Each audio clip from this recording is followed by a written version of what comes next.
The following is an exclusive production of Minuteman Command.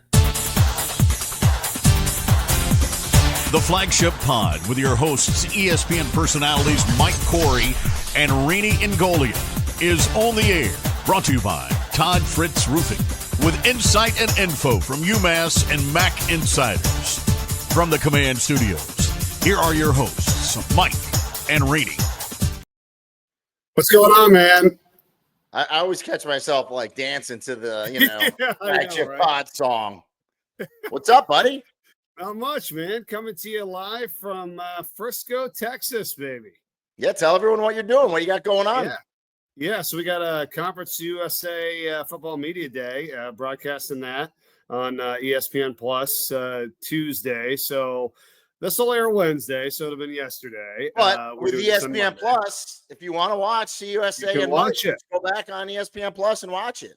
Yeah, go right back and watch it. Yeah, so this is great down here, man. I'm at the PGA of America headquarters. It's in Frisco. It looks like there was nothing here, and then it was all built up. I mean, they got golf courses, they got driving range, they got this huge, center, and then they don't just do golf stuff. So it's Conference USA is working with them, and we're doing the show from out of their studio. They do a bunch of other stuff, and there's hotels and restaurants, and it's pretty cool. So the headquarters are now here in Frisco, Texas. And the FCS championship game had been there for a bunch of years. Right. I think they might be changing sites now, but I did a pregame show for many years, so I've been to Frisco a bunch. It's growing. It's essentially a suburb of Dallas now. Yeah. Hey, it wasn't too bad today, man. It was crazy. I think I landed, and we got to the gate at 1:25, and I was in my rental car driving up here at 1:55. That's probably a new record going into Dallas Fort Worth. So this fits in for our show today. We're going to just kind of do national news and notes, what's going on, because listen, by the time this show airs, and you guys are listening and watching, it's 38 days until Temple comes to town in McGurk. I mean, we're there. So you're doing CUSA Media Days. We do it American. Wednesday. The next couple days, I'll be doing the American Media Days, and it is now the American. So that's some news that came out today. The conference will just be the American now, and it's kind of funny because I just call it the American anyway. It just was better. Yeah. It just kind of rolled off the tongue, so I'm totally good with it. They got a new mascot, Eagle Soar, right? Yeah. So I saw that. I'll be doing that. So, speaking of Temple in 38 days, I'll be talking to Casey Keeler and talking to all the coaches. So, I'm excited. The talking season really gets you ready here. Yeah, dude, I'll tell you what. I mean, just because I'm getting ready for this league's media day, their first game is August 23rd. They got a conference game on August 23rd. That's 32 days away from today on Monday. So it's that is nuts. I mean, it's just week 0 games. They'll be in camp pretty soon. Yeah. For sure. Yeah. So it's crazy. But look, and then with the American, you're talking about that new rebrand. I mean, you're right. You're calling it the American. It's all good. It's look, they did an incredible job of promoting and getting it up to the level that it's at. But I was just talking to somebody else earlier today about it. It's look, it's not Clemson or Ohio State or whatever it is. And it's I don't know why they're so, concerned, or everybody is about we're P5 or the power of this. It's hey, just get as much money as you can, for the teams, the TV deal. Do great in your own lane. Let's have some great college football. And that's all there is to it. I wouldn't be too worried about what everybody, thinks. And this, you're never going to have $50 million, right? And our old friend Mike Oresco, the former commissioner of the American, hated those monikers. When we talked to him and did interviews, he's just he did not like it. And he was steadfast, staying away from them. And we talk about it on this pod all the time. I mean, the climate of college football, the realignment, we'll get into a little bit of that tonight as well. It changes so quick and so often. And to your point, you have to do what's best for if it's your school, it's your school, your program. But I understand Tim Pernetti and the American and all these commissioners, you got to do what's best for your conference in whole. And so, a news and note that came out today, and obviously caught my attention, and there was a bunch of emails back and forth, a couple things with the American today. So a report came out, I think it was On3 Sports, who came out with it. And I don't know if you saw this, Mike, because it just came out. Apparently, Memphis in the American, no, I know, offered to pay $250 million to buy themselves into the Big 12, where they would basically, not take money for 5 years, pay the other schools. But according to the reporting, only 12 of the 16 presidents would say yes to it. So it didn't get passed. And so it got shot down. But I'm sure Memphis is not happy that it leaked out, because that leaks out the same week that you're going to go to media days. And then, of course, their social media, they put out, proud member of the American. So, it always is a little awkward, No, I know. It's like, well, what are you going to do? Like, nobody's going to say anything. Like, I mean, come on, someone's going to figure it out. Like, I mean, that's a big behind the scenes thing. Like, to just say, hey, we'll do this. And then all the president, like, but it is kind of tough now, because you're not, and you're staying in the American. Oh, no, happy to be here. It's like, okay, I don't know.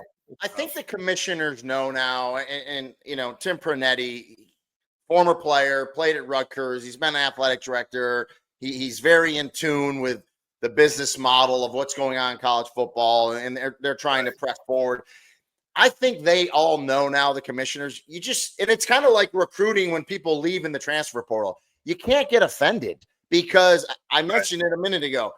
Every school has to do what's best for their program, their school, right? And then every conference has to protect and what's best for their conference. And that's just the way it is. That's the reality. And so that brings me to another story that broke today. Jake Ratzlaff, the quarterback from BYU, the 11th BYU team last year, threw for 3,000 yards, I think 22 touchdowns. So for those that don't know, let me give you the Reader's Digest version of the story. Starting quarterback at BYU, Power 4 program, 11-2, like I just said, had a great year. Was accused of sexual assault. Okay, he vehemently denied those allegations. No charges. He was never charged. Nothing legal ever came, but there was a civil lawsuit. Okay, that civil lawsuit has now been dismissed with prejudice by both parties, so it's not coming back. But in that civil lawsuit, he admitted to having premarital sex. So those of you that don't know, BYU has an honor code, like a code of conduct for their students, obviously Mormon school. And so it was reported that he was going to get a 7-game suspension. Well, it's his senior year. So this all took place outside of the portal window. So what he did, which was very smart, he just withdrew from the school, applied to Tulane, is basically got accepted into Tulane. And then I think this week, by the time this podcast airs, he should be enrolled as a student at Tulane, and I'll actually walk on to the program. And I do know from the reporting, and Pete Thamel broke it today and was all over it from ESPN, the Title IX office at Tulane, obviously because there was a sexual assault, complaint. Yeah. They thoroughly vetted Ratzlaff. So they were good with it, with what they found or didn't find. And so he's going to be quarterback at Tulane. And so now they're going to have a little quarterback competition, and I'll ask John Summerall this Friday, excuse me.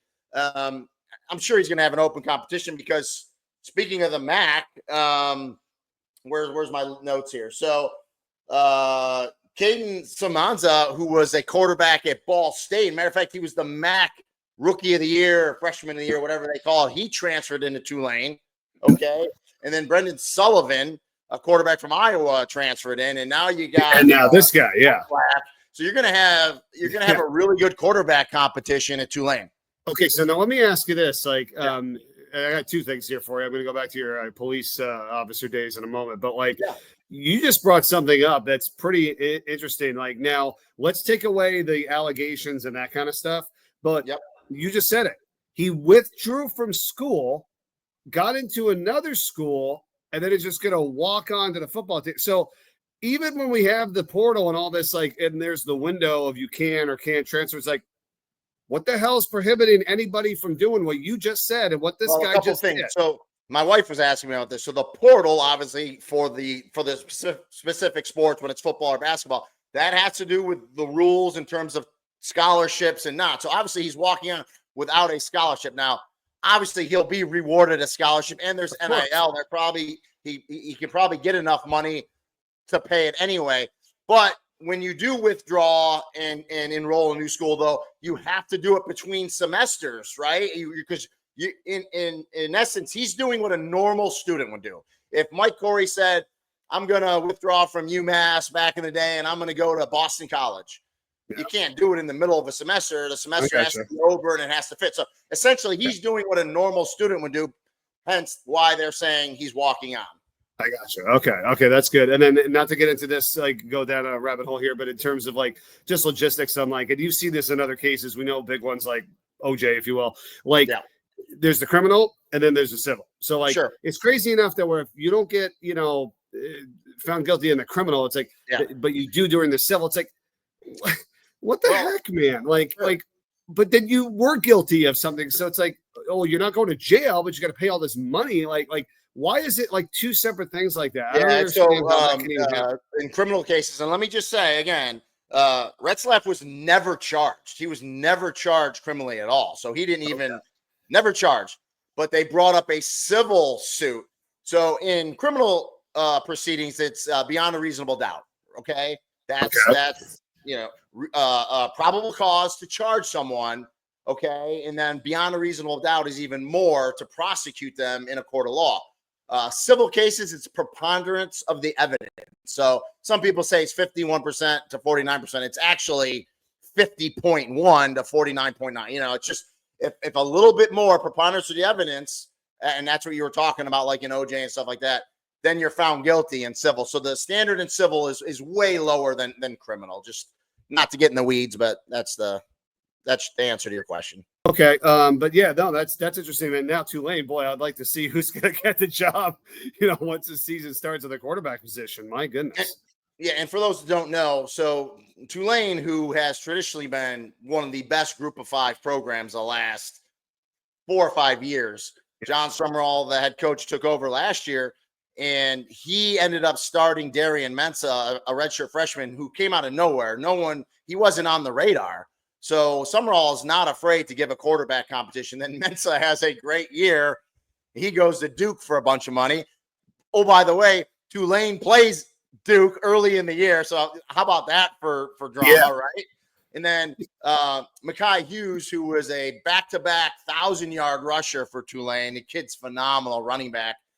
He left and went to Oregon. So he's going to be in the Big Ten. So again, we talk about it on this show all the time. And Tulane is upper echelon, right, of group of five, group of six, whatever. So they have some good money. But even those schools, if a Big Ten program or an ACC or SEC, you're just not going to be able to compete with the money. You just can't. Right.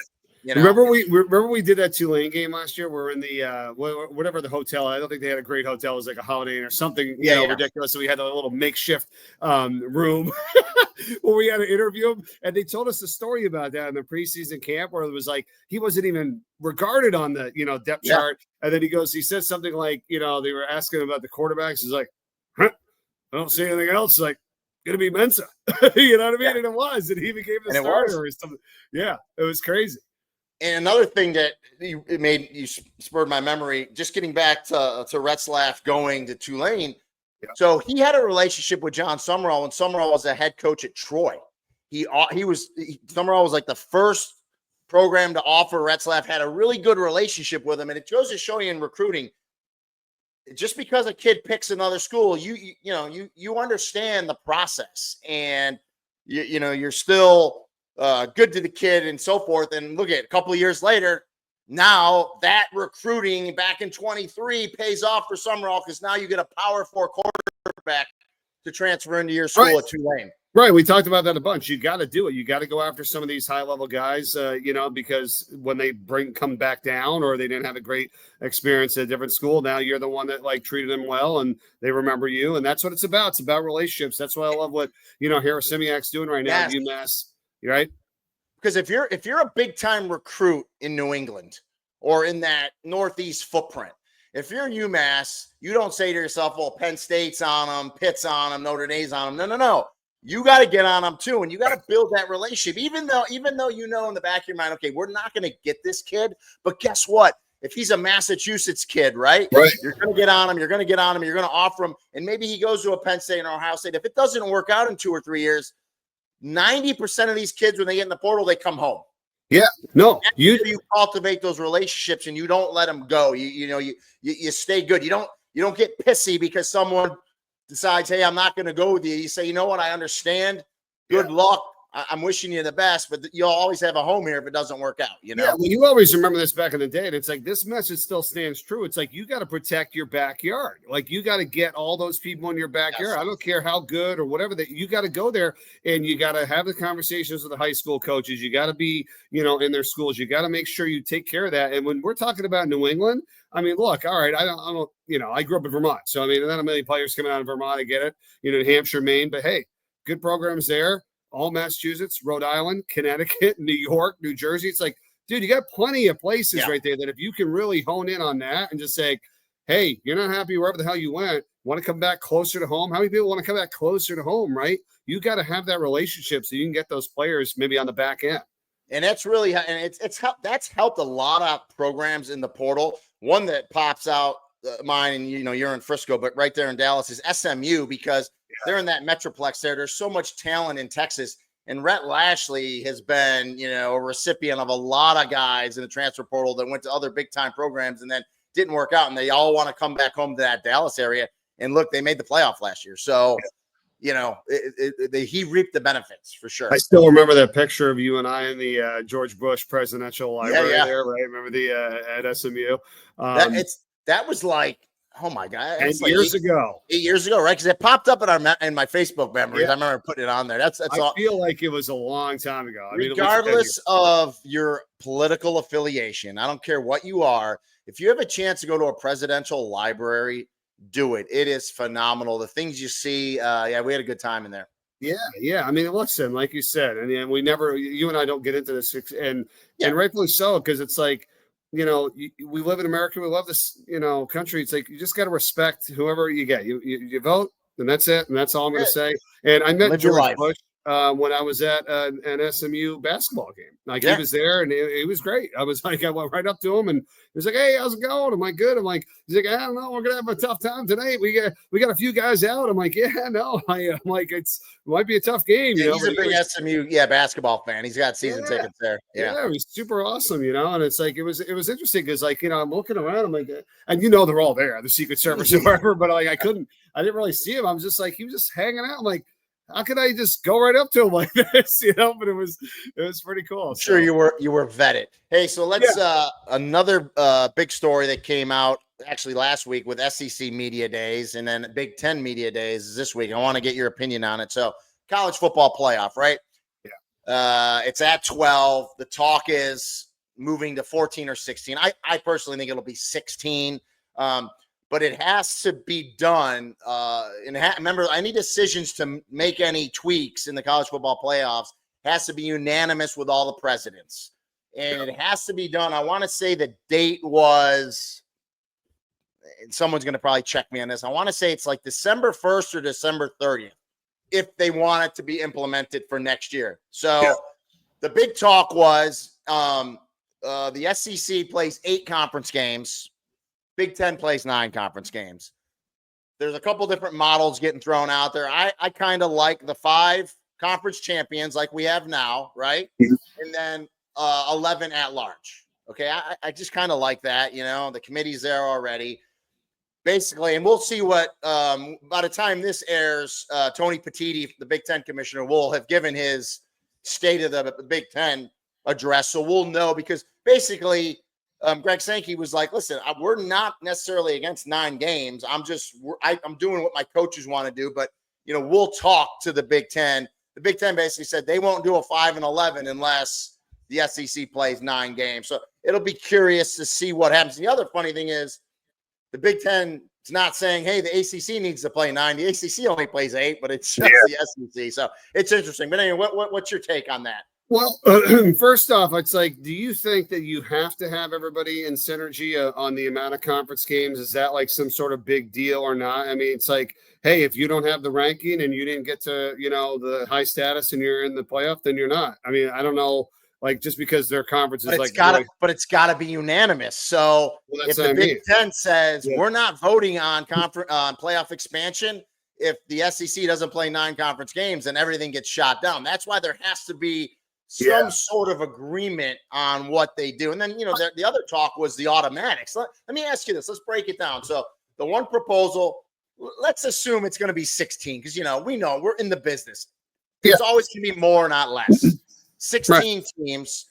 Do you like a 5, the highest ranked conference champions, which, of course, so a group of 5 or group of 6 gets in, right? And 11 at-larges? Or the other talk was possibly giving – and I think the Big Ten is big on this one.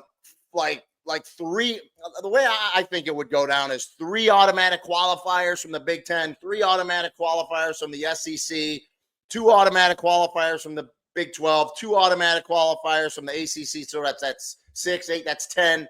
1 automatic qualifier from the group of 5, that's 11, and then 5 at-larges. And really, I think the SEC or the Big Ten, they want 4 automatics. They want 4, 4, 3, 3. But do you like the 5 and 11 or more automatic qualifiers? What do you like? No, I don't want the automatic qualifiers. You don't do that in any other sport. The NCAA men's basketball tournament, you get your conference champion, and then there's the 32 conferences, and then there's all the at-large. I mean, that's it. Like, why do you get to have the number 2, 3, and 4 person? Like, then they could just say, as long as we finish in the top 2 or 3 or 4. No, bull crap. I mean, you win your conference, you get in. There's the top 4 plus the group of 5. Highest ranked group of 5 champion. Blah blah blah, and then whatever the other best 11 teams are. It happens to be the SEC because you're all playing the same playing field, right? Don't tell me like, the schedule and all this. No, you're the power 4. You can. But hey, if a group of 5 team has a great year, and just I want to just give more opportunity to those teams. Now I understand. You got to know this, folks, and I don't think I'm off with saying this, like, because let's just think about some of the other reasons, like why USC and UCLA went to the Big Ten. Don't overthink it. It's about the money. Everything's about the money. So if they don't want a lot more teams, they want the highest, most powerful Ohio State's, Clemson fan bases, whatever, because it's about the money, the ratings, all that kind of stuff. You got to look at like the business side of things. I know that, that's just the way it is. That's why they never wanted to expand for a long time. I thought, that's not going to be good.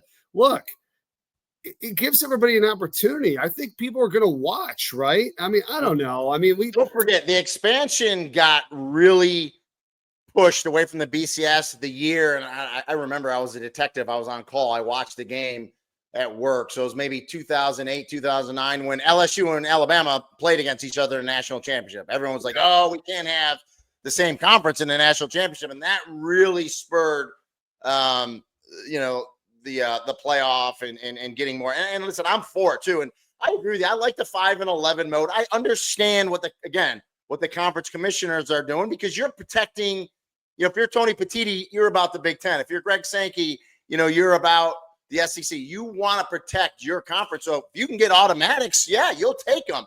But I kind of like the 5 and 11. Just play better or win. That's all it is. You don't get that in college basketball. Look, there was however many teams out of the Big 12 or whatever. That's just because they had a great season. That's all there is to it. I don't like that joker game that the SEC plays the second to final week of the regular season where they blow out some FCS team. That's stupid. And I'm not saying go to 9 conference games, but I just thought football traditionally, and if you call me on this, 12 games, 4 non-conference, 8 conference. That's it. Like, why did you get that stupid game like that? Why are you playing 9 games? Like, could somebody get some synergy together so we don't have this the 9 conference discussion? The 9 conference games of late, that all has to do with TV contracts. Again, it all comes down to money. I do think, not to bore people, but I'll give you my guess what's going to happen. I think when they get together, I think ultimately, I bet you the SEC says we'll play 9 conference games, and they do a 5 and 11, and I don't think that the game after the rivalry games, I don't think that one goes away. I think what happens is you're going to see, because pretty much everyone from the SEC plays another Power 4, like that's kind of their argument. Yeah, we play 8 conference games, but we still all play other Power 4 programs. Some play 2, but I don't know. We'll see. Hey, at the end of the day, whatever's going to happen is going to happen. Me and my wife talk about it all the time. So you see people get all upset on X, and you see people write articles and they're mad about, hey guys, it's their world. We're just living in it and enjoying it. Whatever happens. Well, for selfish reasons, I just want more football. That's all. Yeah, exactly. Well, watch it and call it. I'm glad they figured out the seating model, and we know what they were trying to do. They fixed that. Yep. Yeah, because I know what they're trying to do. Remember, we all know this, like with the NFL, right? When you're the you win your division, right? It's like you had the three. It doesn't matter. You got one of the higher seats. Yeah. Because you won your division. Well, what happens if you win your division at 10-7 or whatever the heck it is? You know what I mean? And you really didn't do that well. Everybody sucked, and then. You have a wild card team like Minnesota or whoever last year, whatever they were, remember 14-2, and you got to go on the road, or 14-3. It's like, what the heck is that? And Oregon got screwed. They were the number 1 seed. They had, they had Alabama or they had Ohio State lined up, and everyone, if you kind of looked and you're not a fan, you look from the outside. Ohio State had the most talent all year, so they got hot at the right time, and so Oregon had to face them. Penn State had a good path, you know what I mean? And so you got to, at least when you see them, the teams that are ranked higher, at least they played for something when you get in the – then once you get to the playoffs, you see what happens. But, yeah, you just can't have cattywampus seedings. Let me ask you this while we're just, spitballing stuff here in this discussion. It's like, you're going to get buys, right? If you're some of the top teams, you should get the buy. First four get a buy. Yeah. Yeah. Okay. Well, let's just say this. Yeah. Let's just say this, for instance, right? I mean, you got the other conferences. Okay. Why not? Let those conference champions get in as well. You know what I mean? I know that will cut down some of the top teams, right? But I don't know if you can take them all. You know what I mean? But it just gives everybody a shot. There's a bunch of ways you can do it, and not to get in the weeds. And I've said this before, and I'll say it again, and I'm sticking to my guns. And I said this a couple of years ago. Again, the money is going to get so stretched, so differentiated, okay, from the power programs and the ones that aren't power programs. You just aren't going to be able to compete. So I think the next round of TV contracts, whether it's 7, 8, 9 years, whenever it comes up, I think the group of 5, 6, whatever you want to call it, I think they'll end up, they're still going to all play each other. There'll still be a bowl system, but I think they'll do their own playoffs. Yeah, I don't want to see. I don't want to see that. I mean, I'm not saying I want to see it. I just think with the money, unless something can happen, it's just hard to compete. That's what's causing all this realignment already. You already touched on it. But if you took all the 10 conferences and said, hey, everybody's conference champion gets in, that's 10, and then you give 6 at large, and the highest ranked teams get the bye, and the other guys got to play, and obviously they probably will lose. You think, right? I mean, but my money. What I'm saying is the talent discrepancy. Eventually, and that's why they're trying to put these guardrails in. Now, the only good thing is in my opinion, with the rosters at 105. Which I didn't agree with the NCAA doing that, but with the rosters at 105, there's a lot of players that don't have anywhere to go. So look, there's not as much talent discrepancy though now, because you can go anywhere the hell you want. That talent is going to get spread out, and we've seen it get spread out. So hopefully it comes down to the teams in the MAC and the Sun Belt and those conferences, Mountain West, and so. But yeah, so we'll see. But a lot going on, and a couple more things before we get out of here. We don't bore people.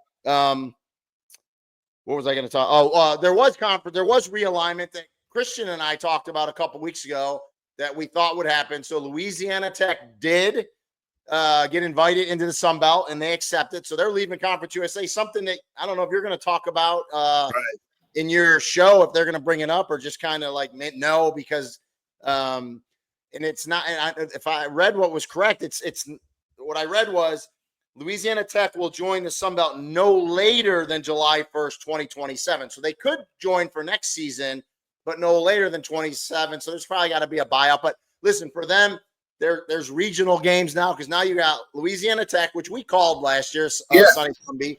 You have Louisiana Monroe, and now Louisiana all in the Sun Belt. So it makes sense. Makes a lot of sense. Yeah, that's fine. That's not a F you, it's like, no, that's just a better move for them. That's good. And CUSA, and I'll ask you when we do our next pod after you do the media days, kind of the talk on if there's any scuttlebutt behind the scenes of expansion. Like, are they looking to add? Because they're not in a hurry, obviously. But everyone, you have to be proactive as a conference, or you're going to get teams taken. There's no doubt about it. They got the 12 now with Delaware and Missouri State coming in, right? They both moved up to FBS, and that's why they're in no hurry. So they'll drop to 11 when Louisiana Tech leaves, and I'm assuming they'll look to replace Louisiana Tech. Yeah, look, I mean, there's some very good programs in there, and I know you and I we've been kind of on the forefront of these the Group of 5 and now 6 conferences, if you will, right? Because you got everybody else and their grandmother talking about the Big Ten, all the big stuff, right? I mean, you and I, as I feel like we've done a nice job over the years and probably the last decade of promoting and really bringing light to some of these other great leagues and teams because they got guys going to the NFL as well. Yeah. They have big upsets. They got great fan bases. Okay, it's not Ohio State, but it's still damn good. We did that with the American back in the day. Now look how good the Americans got. We talked about the Sun Belt. You and I did a bunch of Sun Belt games. Now we've done a bunch of Conference USA games. Conference USA, I mean, Western Kentucky, Jacksonville State's actually really good. I mean, they got, name teams now starting to really work their way up a little bit. It's like, I like promoting them. I like seeing that brand of football. They got good teams, good players, professionals. But again, I know we sound like broken records, but as commissioners, you've got to try to protect your schools. We already talked about it with the American in Memphis, right? Because it all comes down to money. Because just think of the American, Mike, when we first started calling the American when they came out of the scene. Look at the schools that left the American and where they are now. UCF, Big 12. Houston, Big 12. Cincinnati, Big 12. And then SMU off the top rope last year goes to the ACC and they make the college football playoff. I mean, look at those 4 programs, right? Yeah. You still had those 4 in the American with Memphis, with Tulane. Right. You're a power conference. Right. Right. So there's nothing wrong with that. These commissioners are doing everything in their power to try to keep their programs. But again, when the dominoes go, and even though, Louisiana Tech was just one school, you don't know what other schools are thinking. Like, I've said this a million times too, only because I've heard it. I have no inside knowledge, but back in the day, I heard Western Kentucky kind of looked at the MAC because they're right south. I mean, they're in the MAC footprint. You know what I mean? Yeah. So, and Northern Illinois is leaving the MAC, I think next year when the new Mountain West gets into place and the new Pac-12, because listen, they're at 8 schools. Look at the new Pac-12. I have it right here. So you have Oregon State, Washington State, right? Right. The originals. But then you have Boise State, Colorado State, Fresno State, San Diego State, Utah State. So they took 5 from the Mountain West, and then they added Texas State from the Sun Belt. Okay. And then they have Gonzaga, but just basketball only. But that's only 8 football schools. So don't think the Pac-12 is not looking to add. Right. And then the new Mountain West in 26 will be UNLV, Wyoming, San Jose State, Air Force, Hawaii, Nevada, New Mexico. They added Northern Illinois from the MAC, and then UTEP from CUSA. So there's still going to be movement, is what I'm saying. And conference commissioners have to do their best to protect. So yeah, we're not over. There's still movement. Make sure for at least this year you go on and check out our replay of the Conference USA Media Day with Scotty Walden at UTEP. I'm gonna put my glasses on for this last one. Let's have a little fun with this last one. Heisman odds. Do you know, as of this podcast, who is favored to win the Heisman? Do you have any idea? Yeah, I kind of do. Go ahead. Let me hear it. Arch Manning. You agree with that? Disagree with that, or what? I mean, it's Manning, right? I mean, he's obviously very good, but I mean that's the name is part of it. Yep. What's the odds? So there's a bunch of different ones, but the one I have in front of me is he's plus 650. I've seen him between plus 600 and 800. So that's for being. I don't even know which one this is. They're all pretty similar. I'll list off this list I have. Yeah. Arch Manning, the favorite, and then in order, Garrett Nussmeier, LSU quarterback, Cade Klubnik, Clemson quarterback, who I if I was a betting man, he would be my favorite just because of what he's done. Jeremiah Smith, the outstanding receiver from Ohio State. Then it's Lenora Sellers, South Carolina quarterback, who I saw last year at the Capital One Bowl. Julian Sayin, the quarterback at Ohio State, again, hasn't done anything. Alabama, Ohio State. So he's on the list. Drew Aller, Penn State quarterback. Dante Moore, Oregon quarterback. John Mateer, the Oklahoma quarterback that was at Washington State on there. Sam Levitt, Arizona State quarterback. And then Carson Beck, former Georgia quarterback at Miami. So it's all quarterbacks except Jeremiah Smith. And then, being a former running back, I'm like, holy cow, where's the running back? The first running back is Jeremiah Love from Notre Dame, who, if they feed him in the rock, he's explosive. He's good. And he was like plus 4,000. So you want to put money on a running back, that is a bargain bet. Yeah, Jeremiah Love at Notre Dame. That's a good idea. At the end of the day, though, it goes to, what team played the best with the best, player on that particular team. So who had the numbers, who was up there. So, we'll see what happens. But, how about Nussmeier? Obviously coming after Daniels and all that stuff. And it was like, he didn't get a lot of love early. And now he's like the second favorite for the Heisman. I know. Okay. Well, I think the guys that played last year, Nussmeier is going to be better. Klubnik's going to be better. Jeremiah Smith, I mean, that kid, if he could have went in the draft this year, he would have probably been the first pick. That's how crazy that is. Right. I think Aller's going to be. I think I skipped over DJ Lagway. DJ Lagway's on that. Is on this list. He's the Florida quarterback that really, in my opinion, kind of, saved Billy Napier's job. Yes. But Florida has another tough schedule. But Lagway's a guy to watch. I was really impressed with DJ Lagway. Yeah, I think I skipped him. So we'll see how that transpires. Lots going on. So we won't bore you guys. We just want a little news and notes. Mike's in Frisco, Texas. I'll be heading very shortly to Charlotte. By the way. So the American usually has their media days in Dallas. That's where their headquarters is. It's kind of funny. Their headquarters is across the street from the Big 12. A lot going on in Dallas. Conference USA is right there as well. Frisco, as you talked about. But, they're going on the road. So we're going to be in Charlotte, and we're going to piggyback right off the ACC, which is going on right now. They end on Thursday, and then the American will start on Thursday at the Charlotte Convention Center. So looking forward to that. Yeah, change for you, getting up to Charlotte, so you don't have to ride. Get up to Charlotte, and a few of our bosses from ESPN live in Charlotte. Charlotte's a big ESPN hub, so we'll see if we can run into a couple bosses. You never know. And I'll be on the Sky Train for 20 minutes getting to my terminal there. I love that when you're in Dallas, you're on that thing, and you're like, you think you're traveling to a different city, but no. You're still on airport property. Dallas Fort Worth, which I love Dallas Fort Worth. It's fine. But it is the longest shuttle from the rental car to the airport. You better take your time there. Well, and I got one for you, unless they fixed it, because remember they put the whole new terminal. It was New Orleans. New Orleans, New Orleans is the friggin' airport. New Orleans has a whole new, basically, airport, and the rental car is still at the old airport. Right. So it's 15 minutes. I did a Tulane game late there last year, was not fixed. So that's another one you got to take a lot of time. So, when I go to Dallas, a lot of times I fly into Love. You're probably shouldn't say this on a podcast. I'm giving away my inside stuff. But Love is Southwest hub. It's their main airport. But they gave 2 gates to Delta. So I fly Delta. So you can get into Dallas Love. It's a smaller airport. Rental cars basically right there on property. It's a shuttle, but it's like a minute. So I'm going to Love a bunch. So you're good with that. I can't do that with American, but it's all good.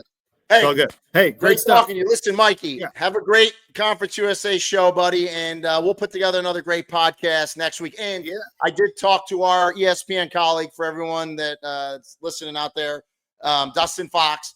He's going to be the analyst on the MAC Media Days, which happens this week as well. So we're going to bring Dustin on. We'll get the total breakdown of MAC Media Days and see where UMass falls in the media poll if they do it. The Americans not doing one this year. A lot of conferences are deciding not to do media polls. So we'll see what the MAC does. Yeah, it's a great call, though, with Dustin. We'll get him on. You have a great time at the American Media Days. Enjoy it. We'll do this again next week.